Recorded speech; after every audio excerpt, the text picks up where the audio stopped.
calculate the father's child support? Well, you can do it the first way. Father's earning $60,000 a year.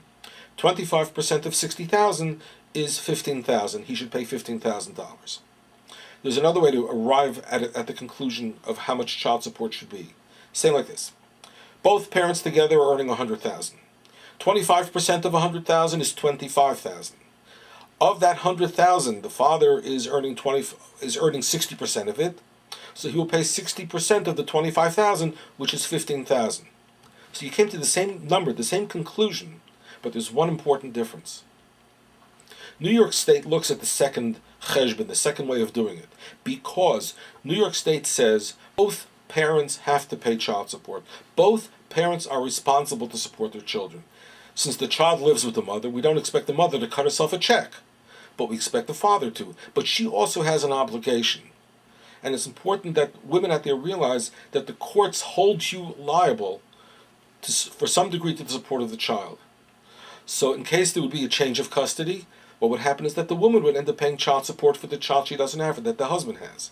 And they scream, I should pay child support? Yes, because you have an obligation. When the child lives with you, your obligation was to feed him or her, clothe him or her, and put a roof over his or her head. Another issue that comes up a lot, suppose the child goes away to a dormitory yeshiva. And I've had this many times. Let's say the father's paying child support. He says, well, if the child is not living in the mother's home, why should I pay child support? The answer is because until the child is emancipated, and emancipated either means married, over 21 years of age, in New York State it's 21, not 18, or a full-time employment outside of the home. Other than that, the child is living at home.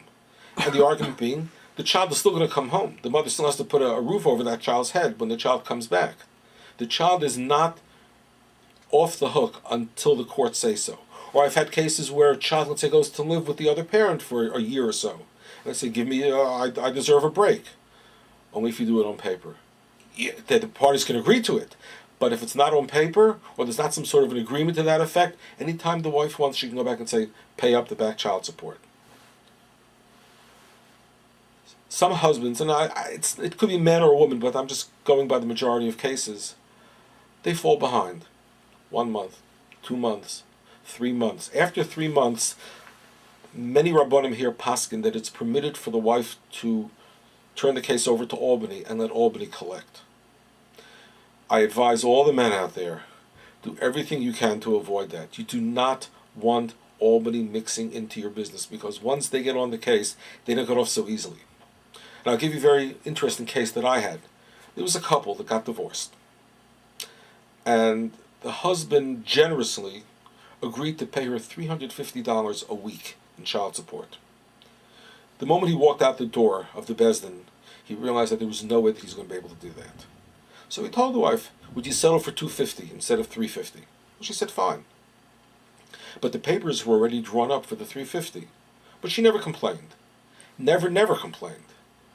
But now comes the problem. She went and applied for Medicaid.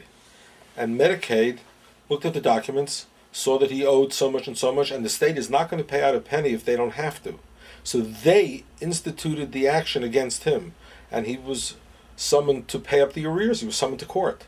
It wasn't her fault. She didn't inform on him, but he was stuck. So you say, okay, a simple solution. Go to family court, file a petition for downward modification, because even at the $250 a week, he was paying more than he was required under the state law.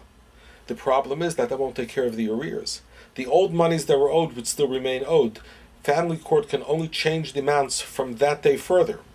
What we had to do in the end was draft an amendment to the stipulation and file a new findings of fact, the new judgments of divorce, which basically overturned the original findings that they would have had to have paid.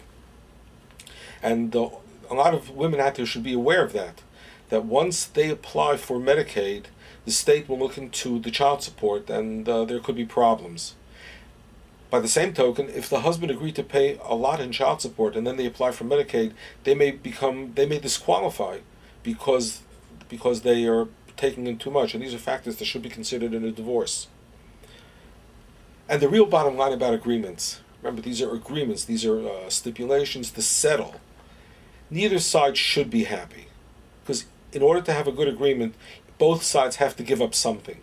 The trick is to draft an agreement that will give each party something to feel content with, and at the same time leave something for the other one as well.